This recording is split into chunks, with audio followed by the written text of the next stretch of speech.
नमस्कार. आज आपण व्हिडिओमध्ये पाहणार आहोत की आपल्या लाईव्हमध्ये किंवा आपल्या यूट्यूब चॅनलमधले लाईव्हचे जे प्लेलिस्ट बनवतो आपण ते कशासाठी बनवतो आणि कसे बनवतो हे पाहणार आहोत आपण.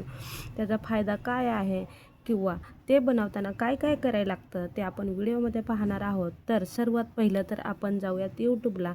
वेळ वाया न घालवता आपण सुरुवात करूयात व्हिडिओला.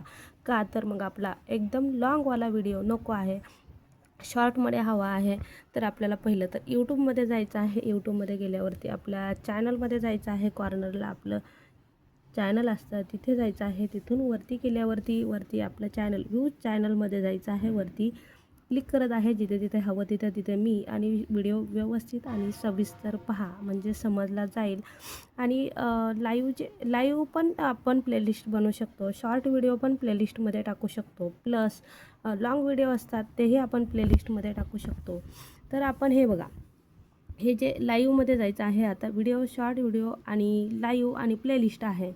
प्लेलिस्टमध्ये आहे ना, प्लेलिस्ट आणि पोस्ट असे हे जे आपल्याला दिसत आहेत. आपण व्हिडिओ टाकलेले असतात, लाँग शॉर्ट व्हिडिओ टाकलेले असतात आणि लाईव्ह घेतलेले असतात. आपण ते पब्लिक केलेले असतात प्लेलिस्ट. प्लस आपल्याला दाखवत असते पोस्ट, आपण फोटो अपलोड केलेला. तर सर्वात पहिलं तर आपण लाईव्हमध्ये जाणार आहोत.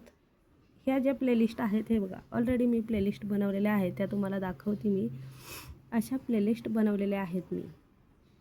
तर प्लेलिस्ट कशी बनवायची ते मी सांगते आता.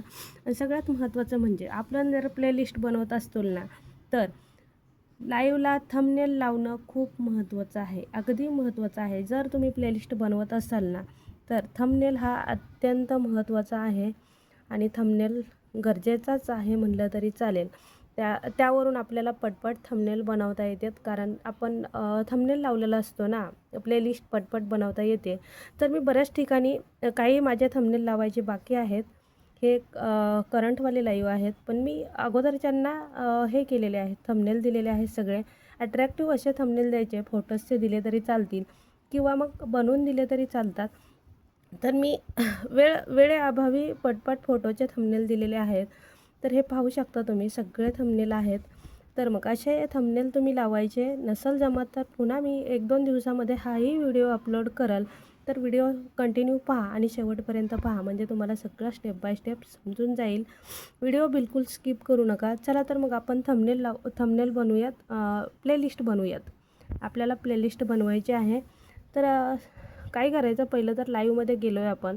कुठले लाईव्ह सिलेक्ट करायचे आहेत आपल्याला आणि लाईव्हचा याचा फायदा काय आहे, प्लेलिस्टचा फायदा काय आहे मी तुम्हाला लास्टला सांगत आहे. प्लेलिस्ट कशी बनवायची हे मी सांगते. पहिलं तर हे बघा, हा व्हिडिओ घ्यायचा आहे आपल्याला.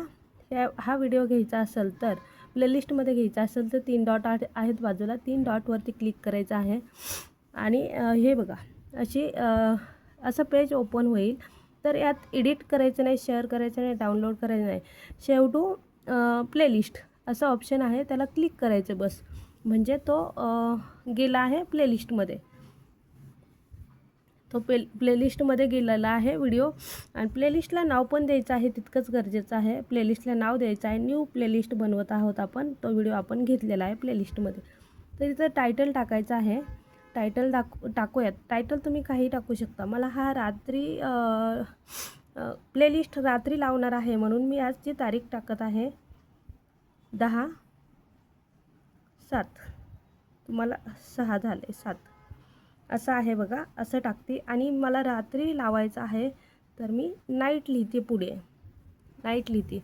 हे बघा, प्रायव्हेटमध्ये गेलेला आहे, तो पब्लिक करायचा आहे आपल्याला. अनलिस्टेडमध्ये टाकायचं नाही आहे, पब्लिकमध्ये टाकायचं सरळ सरळ. कारण आपलं अकाउंट पब्लिक आहे, आपल्याला तो वॉच टाईम मिळाला पाहिजे. त्यासाठी पहिलं तर लाईव्ह पब्लिक असणं गरजेचं आहे बरं का. प्रायव्हेट लाईव्ह ठेवताल तर प्लेलिस्टची काही फायदा नाही, त्याचा वॉच टाईम मिळू शकत नाही आणि प्लेलिस्ट बनवली तर पब्लिक बघू शकत नाही. तर एक झालेला आहे आपला, प्लेलिस्टमध्ये व्हिडिओ गेलेला आहे. दुसरा नंबरचा टाकूया आपण. 3 डॉटवर जायचं, शेवटू प्लेलिस्ट करायचं आहे. क्लिअर दिसत आहे का तुम्हाला बघा.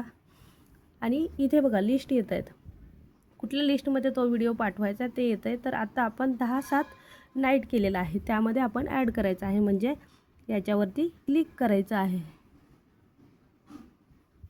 हे बघा, तोही केला आणि तिसऱ्या नंबरचा अजून एक व्हिडिओ घेते मी. 3 डॉटवर जायचं, सेव्ह टू प्लेलिस्ट करायचं आहे आणि नंतर 10:07 नाईटमध्ये जायचं आहे. क्लिक केल्यानंतर ब्लॅक होतं. प्लेलिस्टमध्ये व्हिडिओ गेला ना ब्लॅक होतं असं. हे बघा, क्लिक करायचं आहे या बॉक्सला. गेला तोही. अजून एक पाठवूयात. थंबनेल लावणं खूप महत्त्वाचं आहे. 3 डॉटवर गेलो, सेव्ह टू प्लेलिस्टमध्ये गेलो आहे की यावरती क्लिक करायचं आहे. तुम्हाला व्यवस्थित दाखवत आहे मी. याच्यावरती क्लिक करायचं आहे. गेला तो व्हिडिओ. आता मी तुम्हाला प्लेलिस्ट दाखवते ती कुठे गेली म्हणून. आपले व्हिडिओ झालेले आहेत. प्लेलिस्ट कुठे गेली दाखवते. प्लेलिस्ट 4 व्हिडिओ टाकलेले आहेत आपण. 4 लाईव्ह घेतलेले आहेत. 10:07 नाईट केलेलं आहे अशी प्लेलिस्ट आलेली आहे बघा. ते पब्लिक बघू शकतं आणि आत्ता बनवली आहे. टुडे दाखवत आहे बघा. तर अशा पद्धतीनं प्लेलिस्ट बनवायच्या. आणि त्याचा फायदा काय आहे तर आपल्याकडे जर दुसरं आयडी असेल तर आपल्याला वॉच टाईमसाठी जेव्हा आपण झोपतो नाईटला तेव्हा आपलं व्हिडिओचं सगळ्या गोष्टीचं काम झालेलं असतं, तेव्हा प्लेलिस्ट लावून ठेवू शकतो सकाळपर्यंत. जेवढे घंटे आपण कधी उठणार आहात तेवढ्या घंट्याचे प्लेलिस्ट लावायचे आहेत. मी 6 घंटेचे लावलेले आहेत. टोटल 4 लाईव्ह आहेत आणि ते टोटल 6 तास होत आहेत. तर असे प्लेलिस्ट लावले तर वॉच टाईम मिळतो आणि आपल्या जवळच्या व्यक्तीला आपण याची लिंक पण शेअर करू शकतो. व्हॉट्सअपला आणि जवळच्या व्यक्तीला जेव्हा वेळ भेटेल तेव्हा ही प्लेलिस्ट लावू शकतो आणि त्यानं आपल्याला वॉच टाईम मिळू शकतो. तर तुम्हाला व्हिडिओ आवडला असेल, समजला असेल असं मी खात्री करते आणि अशाच पद्धतीनं प्लेलिस्ट बनवा. जर यूट्यूब तुम्ही चालवत असाल, यूट्यूब चॅनल लाईव्ह घेत असाल, लाईव्ह शॉर्ट व्हिडिओ आणि व्हिडिओ या सगळ्यांच्या पद्धती अशाच आहेत. प्लेलिस्टला नाव द्यायचं आहे आणि प्लेलिस्टमध्ये एक व्हिडिओ ॲड करायचा आहे. तर अशा पद्धतीने बनवायचं आहे. चला तर मग अशाच एका नवीन व्हिडिओमध्ये भेटूयात. तोपर्यंत लाईक करा, कमेंट करा आणि व्हिडिओ शेअर करायला विसरू नका आणि चॅनलला सबस्क्राईब करून घ्या अशाच एका नवीन व्हिडिओसाठी. चला तर मग भेटूया पुढच्या व्हिडिओमध्ये. तोपर्यंत बाय बाय, टेक केअर.